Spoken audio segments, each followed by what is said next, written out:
کیا آپ جانتے ہیں کہ نیوکلیئر بم کا پہلا کامیاب تجربہ، جس کا کوڈ نام ٹرینٹی ہے، 16 جولائی 1945 کو نیو میکسیکو، امریکہ میں کیا گیا؟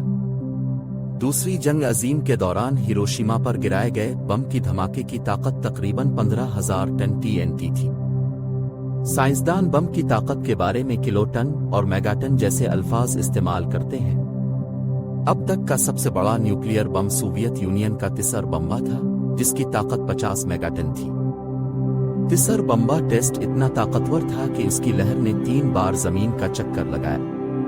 کولڈ وار کے دوران فضا میں کیے گئے نیوکلیئر ٹیسٹ سے خطرناک آکسیجن پیدا ہوا جو فضا اور بارش کو خطرناک بنا دیا تھا۔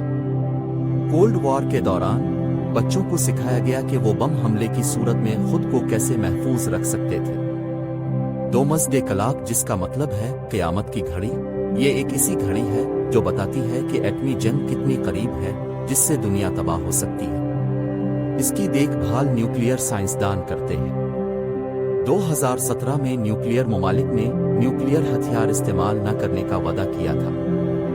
کچھ ماہرین مانتے ہیں کہ نیوکلیئر بم کے دھماکوں سے پھیلنے والی آگ اور دھواں سے ٹمپریچر گر جائے گا، جس کی وجہ سے سردیوں کا موسم کئی سال تک جاری رہ سکتا ہے۔